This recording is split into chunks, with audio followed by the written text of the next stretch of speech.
बहुत दिनों बाद अच्छी गहरी नींद आई। सोकर उठ जाने पर हॉस्पिटल में हूँ, यह ध्यान में आने के लिए कुछ क्षण लगे। बेल बजने पर रूम में नर्स आई और बोली, गुड इवनिंग सर। कोई मिलने आया था क्या?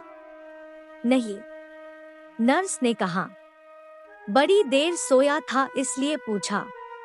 मोबाइल पर एक भी मिस कॉल या मैसेज नहीं आया था।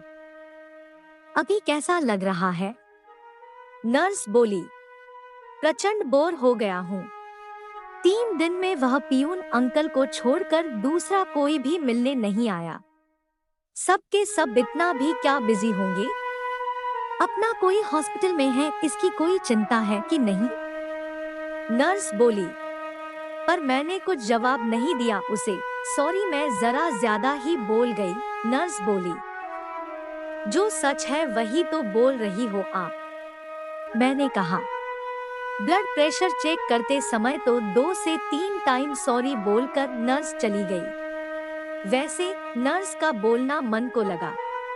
2 शब्द बोलने के लिए नजदीकी कोई नहीं था, प्यार से बोलने वाला कोई नहीं था।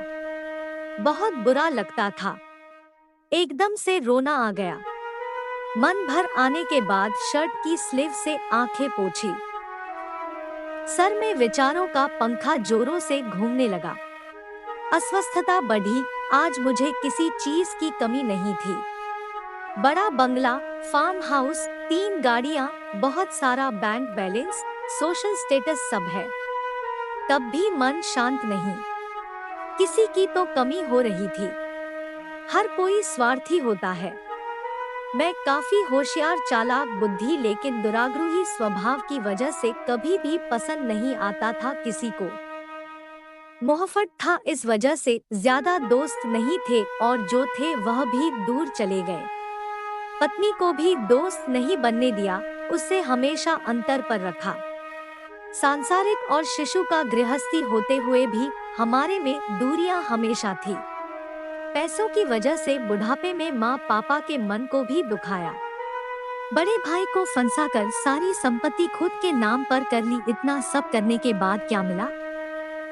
ज्यादा पैसों के साथ विकृत समाधान और कांटे जैसा चुभने वाला अकेलापन। यह सब विचार से सिर घूम रहे थे। खुद पर बहुत गुस्सा आ रहा था। मन हल्का करने की इच्छा हो रही थी। पत्नी को फोन किया पर डिस्टर्ब मत करो और कुछ चाहिए होगा तो मैसेज कर देना, ऐसा बोलकर उसने फोन काट दिया। जवानी के दिनों में भी साथ नहीं रहने वाले बेटे से बोलने का तो सवाल ही उठता नहीं। फोन नंबर देखते समय भैया के फोन नंबर पर नजर रुकी। वापस यादों की भीड़। भैया का नंबर डायल किया पर तुरंत कट कर दिया। वजह हमारे बीच का ना बोलना।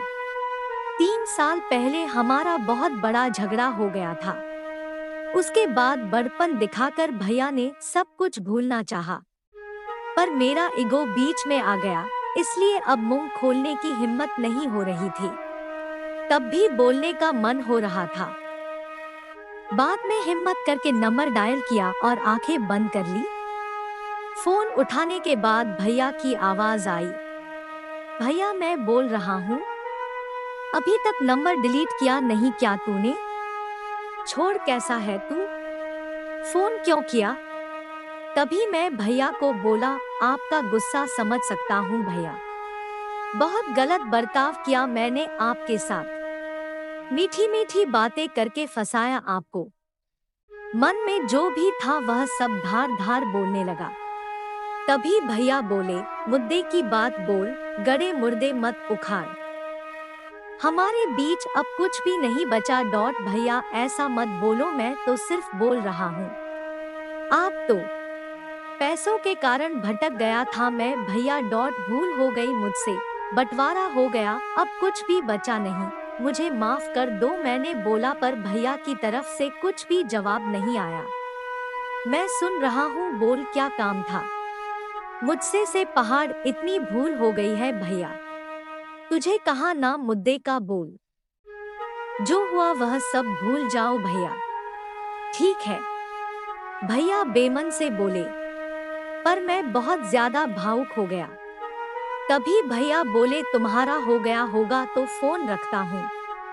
आज तो स्पष्ट रूप से बोल क्या हुआ। तभी मैं बोला हॉस्पिटल में अकेला पड़ा हूँ भैया। क्यों, क्या हुआ? भैया की आवाज एकदम से आया। बीपी बढ़ गई है, चक्कर आ रहे थे इसलिए भर्ती हुआ हूँ। डॉक्टर ने आराम करने के लिए कहा है। तभी भैया ने पूछा साथ में कोई है क्या तुम्हारे? कोई भी नहीं है। दिन में 2-3 बार पत्नी और बच्चे वीडियो कॉल करके अपना कर्तव्य निभा रहे हैं। जो बोया वही पा रहा हूँ। मैंने उनके साथ भी ऐसा ही किया था। कभी भी प्यार के 2 शब्द बोले नहीं, सिर्फ व्यवहार देखा, स्वार्थ के लिए रिश्तों को इस्तेमाल किया और तोड़े भी। अकेलेपन से आंखें खुल गई। मन भर आने से फोन कट कर दिया और अंधेरा करके बिस्तर पर पड़ा रहा। कुछ देर बाद नर्स आई, लाइट लगाकर हाथ में कागज में कुछ रखा था। वह नर्स ने मुझे दिया। उसमें से मस्त खुशबू आ रही थी। जल्दी जल्दी उसे खोला तो उसमें भुनी हुई मूंगफली थी। वह देखकर बहुत खुशी हुई। जरूर भैया आए होंगे। कहाँ है भैया? मैं यही हूँ कहकर भैया सामने आए। हम सगे भाई 3 साल बाद एक दूसरे से मिल रहे थे। दोनों के ही मन की विचित्र अवस्था हो गई थी। दोनों एक दूसरे की ओर एकटक देखे जा रहे थे। अपने आप मेरे हाथ उनके सामने जुड़ने लगे। गुस्सा साइड रखकर तुरंत मिलने के लिए आए भैया। क्या करूं, तुम्हारा फोन आने के बाद रहा नहीं गया मुझसे। उन्होंने कहा जो हुआ सो हुआ, अभी उसका विचार मत कर। आपको गुस्सा नहीं आया भैया? बहुत आया, पर आज तुमसे बात करने के बाद पूरा का पूरा गुस्सा बहकर चला गया। तुम्हें पसंद भुनी हुई मूंगफली ले ली और जल्दी यहाँ आ गया। भैया, मैं आगे कुछ बोला नहीं। भैया ने सर पर प्यार से हाथ फेरा, तब बहुत शांत शांत लगा। गुस्सा कभी भी रिश्तों से ज्यादा बड़ा नहीं होता। पुरानी बातों को चिपक कर रहने का दर्द खुद को ही ज्यादा होता है। एक बात हमेशा ध्यान में रखना, हमारा रिश्ता मतलब फेविकोल का जोड़। भैया बचपन में जैसे देते थे वैसे ही मूंगफली के दाने छीलकर मुझे देकर बातें कर रहे थे। वह भुने हुए दाने के स्वाद अफलातून था। अनजाने में कचरे के डब्बे पर ध्यान गया, उसमें मूंगफली के छिलके के जगह मेरा ही ईगो मुझे दिख रहा था। Thanks for watching. दोस्तों, अगर आपको ये वीडियो अच्छा लगा तो please like, share and subscribe my channel. Thank you.